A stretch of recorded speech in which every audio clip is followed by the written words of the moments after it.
My name is Tracy Lee, and I am going to tell you all about my experience today at the Lori Vallow Daybell trial at the Maricopa County Courthouse, Superior Courthouse. Oh my gosh. So, my sister and I went down to the Maricopa Superior County Courthouse today as we were able to go and see one day of the Lori Vallow Daybell trial where she is being charged with the first degree conspiracy of murder of Charles Vallow. Now, we all know that Lori Daybell is going to spend her lifetime, my lifetime, many lifetimes in prison for the murder of JJ, Tylee, and I am not sure. You guys can correct me if I am wrong about Chad Daybell's wife, if she's a part of that or not, or if just Chad Daybell was charged with that, convicted of that, or if that's even, I don't think that's even been taken to trial yet. Um, but Charles Vallow, this is all about him in Arizona. And Charles's family was there. This is my first time, you guys, actually experiencing a real uh, crime. As you can hear, my sister's dogs are in the background. There'll be other dogs that you'll hear because I am at my sister's house in Arizona, as you know. Um, so this is my first time actually going to court for a trial that I'm covering, or sort of covering. I haven't really paid much attention to this trial with Lori because she's already been convicted of her other crimes. And Charles, obviously, his life is very important, and his family deserves justice for what she's done. So this is the first time I've actually been able to make it to an actual live trial. And since I'm here in Arizona, as you all know, if you've watched my other video, I'm here in Arizona because my mom had a fall, and I'm here trying to help my sister out to get my mom situated. So here we are.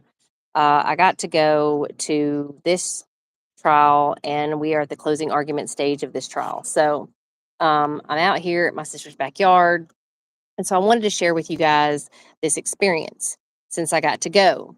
And obviously, this is a big trial. It's hot. Everybody's trying to get in. The courtroom capacity is actually pretty small. But, y'all, this courthouse is huge. I mean, it has a skywalk, it has elevators out the yin yang. I mean, the courthouse is gigantic. You have to go from like different sides. Like there's a south tower, there's a north tower, there's a different levels and areas of this courthouse. So it's wild. So like if people don't make it to their hearings on time, it's because you can't find your way around this court building. So um also there's like a jury holding room in this building. So I'll get to the closing arguments. Don't y'all worry. I'm just trying to explain to y'all this experience is maddening. So you have to go, and there's information desks all over this building because my gosh, you can't find your way around. Okay. So there's a jury holding room. I'm sure all over the building there's one. So I know they tell jurors that they can't talk about their trials. They can't talk about what trial they're in or what they're doing. They can't talk to each other, what have you. And there's actually like a little juror, like, person that's in charge of each jury. And this person leads them around the building, leads them to their right courtroom, all of these things. So this uh juror person has them in like this jury holding area, and there's all kinds of juries in there. So I'm wondering if these jurors are like talking to each other in there, or they're not allowed to speak or what have you. So they're probably like going like, "Oh, are you in this jury? Are you in this court proceeding or what have you?" I don't know what they're doing. But anyway, it's a huge courthouse. It's massive. My sister and I got lost like many times, and we finally found which courtroom this Daybell trial is in. I don't want to call her Vallow because she doesn't deserve to have that name, to be honest with you. So, anyway, we finally find our way to the courtroom that this trial is being held. And there is a line, okay, zigzagging around. Y'all, okay, that was the sprinklers. I don't know if I'm about to get sprinkled on by the sprinkler system. Um, anyway, we finally find our way to the courtroom. And of course, there's a line. There is no lottery system. So I finally realized how the lottery system actually works, just in case y'all ever want to know. So, the lottery system, if you get put into one of those, you have to actually email to get entered into the lottery. And then they email you back and tell you if you are accepted into the lottery, and you have to accept your position in the lottery. This is a very precise system, but not this case.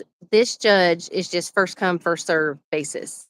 So you get into the line, and the policemen that are outside of the courtroom, they know if you've cut line, and everybody there knows you can't cut line. Okay, people, there's no cutting line because look, this is a big case. In all cases that it's a first come, first serve basis, just know they will know if you cut line. Okay, so don't do that.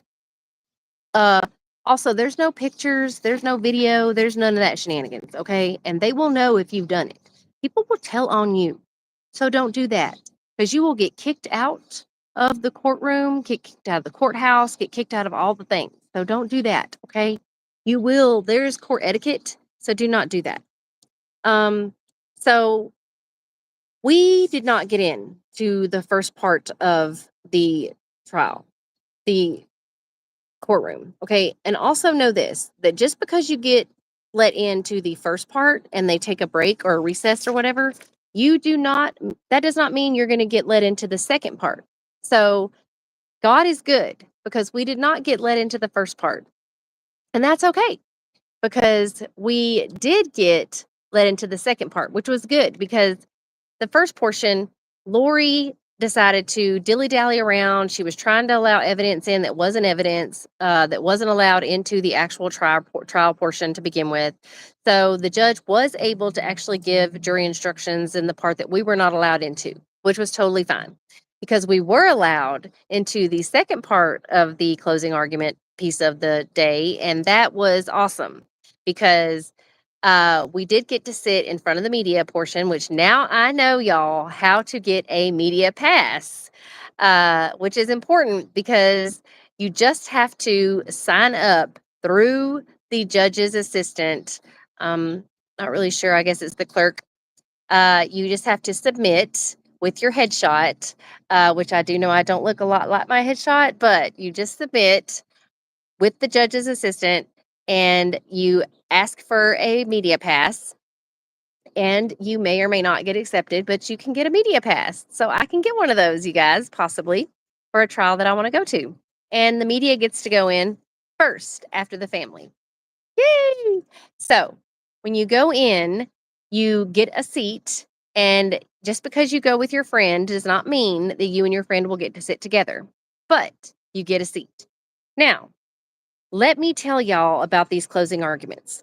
We're finally getting to the nitty gritty, okay?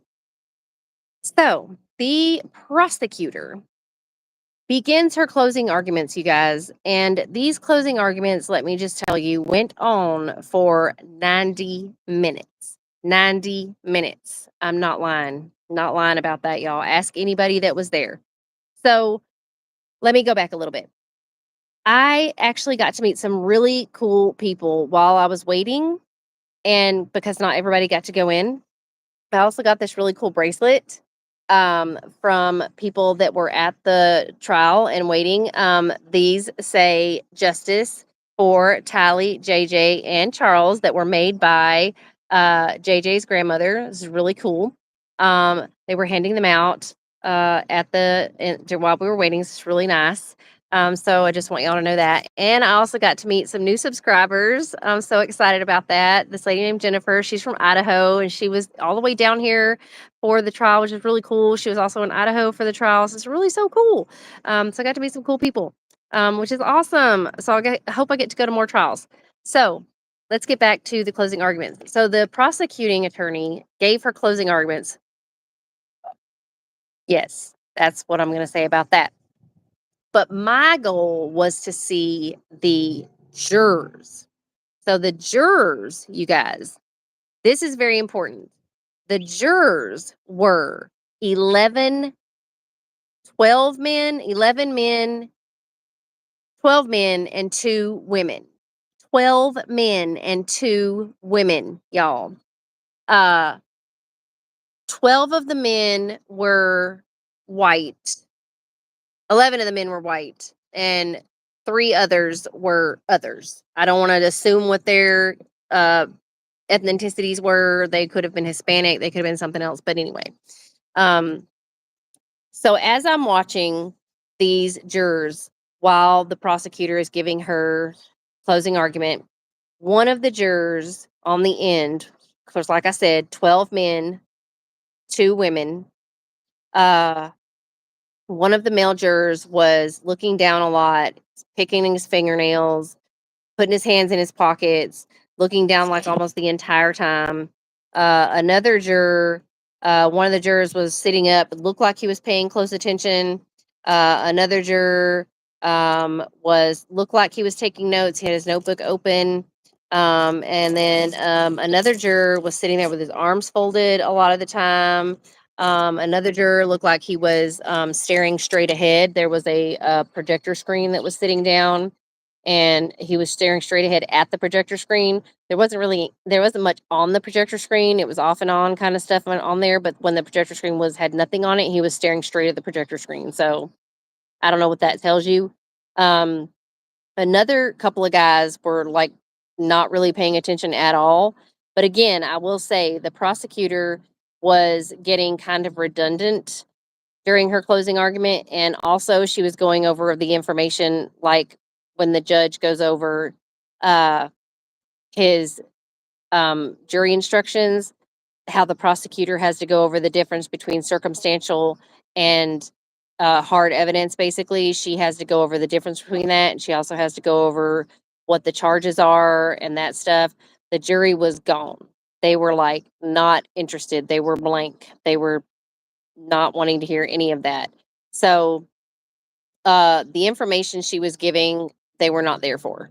So I will also tell you the facts of the case basically is that Lori is charged with conspiring to kill Charles for insurance money and to be with Chad. Okay, if you don't know the story of this case, Lori took the lives of her children, JJ and Tylee, and she is now being charged and taken to trial again for taking the life of Charles, her husband. And I say her husband loosely because she didn't deserve Charles. She and Charles were separated at the time, and Charles had come over to pick up JJ to take him to school as agreed upon. And Lori decided that that was going to be his last day on earth, and she used her brother to take his life. And the prosecutor did her closing argument. It took forever. It seemed like it was never going to end. And everybody in the gallery felt the same way, that this closing argument was, what the heck is happening? The trial only lasted about 7 days, I believe, 7, 8 days. And the closing argument seemed to basically retry or go over every aspect of the trial again. I also, as I was watching the prosecutor, I was also, like I said, watching the jury the entire time. So I took a lot of notes. Um, and I went over all of the information that the prosecutor was going over. She went over how Lori was planning this. She was doing this for the insurance money, how Charles had changed the beneficiary on his insurance. He took Lori off. She did not know that until after the fact. She texted or told Chad, her new lover, that Charles had changed the beneficiary. And obviously, he couldn't have done it after the fact because we got rid of him. That's what she said. We got rid of him. And Charles found out about Lori and Chad in November of 2019. and they got rid of Charles after that. Um, so I was making note of the jury. So there was a guy in purple who was paying attention, he seemed like it, but he also, when the prosecutor was telling them the difference between circumstantial and evidence that you see, she made a point to say, okay, like let's say you see someone walk in front of you, then you've seen that evidence. But let's say you close your eyes. He literally closed his eyes and was picturing this this situation happening, the scenario happened. He closed his eyes. Um, there were two younger jurors, and that's the one that I was saying was picking his nails and looking down a lot. He basically was literally looking down and had his hands in his lap and was looking down. He seemed very uninterested. He was picking at his face, looking down, all of those things. So the two younger jurors were very disinterested. The other one was like this the whole time. He also was messing with his hair, looking down a lot. The two younger jurors were looking down the entire time or just picking or whatever. They just weren't paying attention. Um, so the prosecutor basically went over every aspect of the case, went over every piece of evidence that she had, literally went through every single thing the entire closing argument. Then she went over every single tiny bit of the instruction and went over examples of the instruction for the jury. Uh, she put up autopsy pictures. She put up pictures of Charles on the floor. I watched the family. It was devastating to the family. They were visibly uncomfortable. They couldn't look at the pictures on the screen. And I know they have been through this multiple times in multiple trials. And the family looked down. They were very uncomfortable. Kay, Charles' sister, she does not look at the pictures. She looks away. Um, they were trying to avoid that. They had people that were there. They were holding each other. So it was very uncomfortable for them.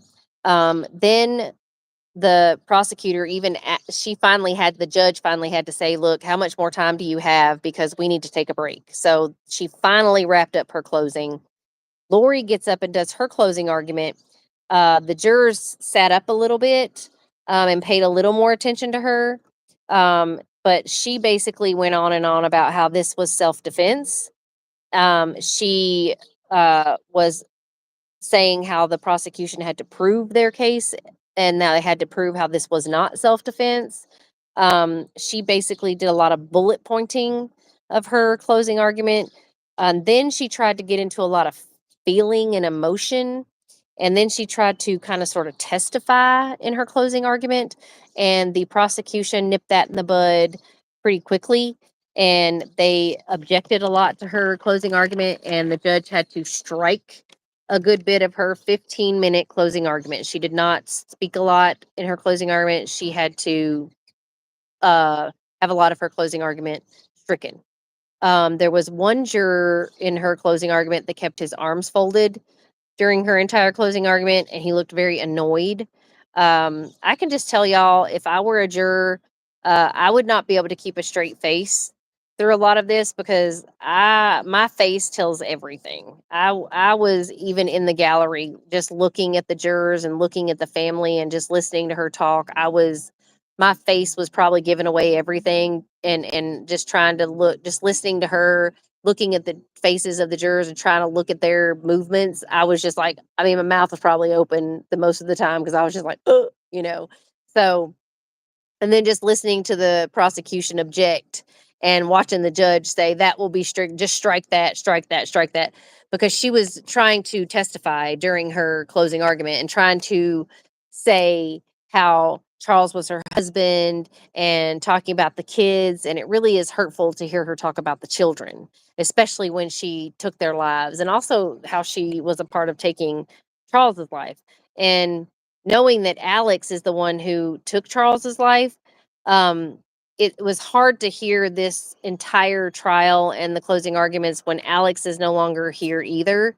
and you can't try Alex, uh, and you can only try Lori for conspiracy. And it's hard to do this case when, and I'm getting sprinkled on, y'all. I told y'all this was going to happen. I heard the sprinklers, and here it's happening. I think I'm okay though. But she also pointed out in her closing arguments that the Chandler Police Department did not investigate this incident as um, a murder. They they actually investigated this, and the dogs are going crazy. I'm so sorry, y'all. Um, as self defense. So, Trudy. So, then the prosecution had the opportunity to do a rebuttal argument, and they did their rebuttal. And I will also tell you that while Lori was up there doing her closing argument, Kay, Charles's sister, was shaking her head the entire time that Lori was talking because she was just appalled at the things that Lori was saying, and she was upset that Lori was calling Charles her husband. She was upset that Lori was saying that the kids, she was upset she was talking about the kids, and she was just, the family was disgusted. You would not believe how disgusted that the family was. Um, it was really, really sad. So I will just say I wanted to share with y'all my experience again, being in court, getting to see Lori in person. Uh, it was pretty wild. And it was pretty cool to actually meet some other YouTubers, actually meet some new subscribers. Actually get to see, I apologize for the dogs, y'all. I apologize for all the racket. Um, Obviously, you can tell my sister has little dogs because they're very annoyingly high pitched. Um, so I'm going to move, but I wanted to be in the natural light. So anyway, I just wanted to share with you guys the the experience. It was really cool, and getting to go to court and experience the live trial and see what it was like to actually go into a um, case and see closing arguments and get to see uh, the uh,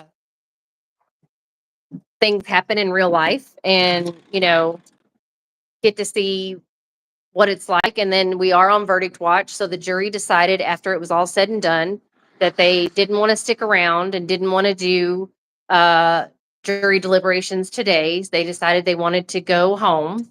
So we are waiting till tomorrow to hear what the jury is going to do. So they're going to deliberate tomorrow. They're going to begin deliberations tomorrow. They didn't want to stick around tonight and do it tonight. So we'll see. But if you guys have any questions or want to see what it's like, or if you've been to trial, or if you've been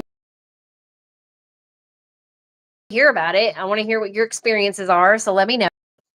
And tomorrow we're going to do a live with Karen Reed, because Karen Reed is starting trial again tomorrow, and she's getting that retrial. So we'll be interested to see what's going to happen with that. And let's see what happens with Lori Vallow Daybell. I thought that she was going to get a verdict today. A lot of us thought that she was going to get that verdict today. We were thinking it was going to be back within like 30 minutes, but it didn't happen. So maybe we'll see how fast it happens tomorrow. I put a poll up. So check it out and see if she's going to be guilty or not guilty, according to the viewers here on the alternate point of view. So yeah, let me know. And I hope you guys will see this, like, subscribe, and share, and become a member. I'll see you guys tomorrow. Thanks so much.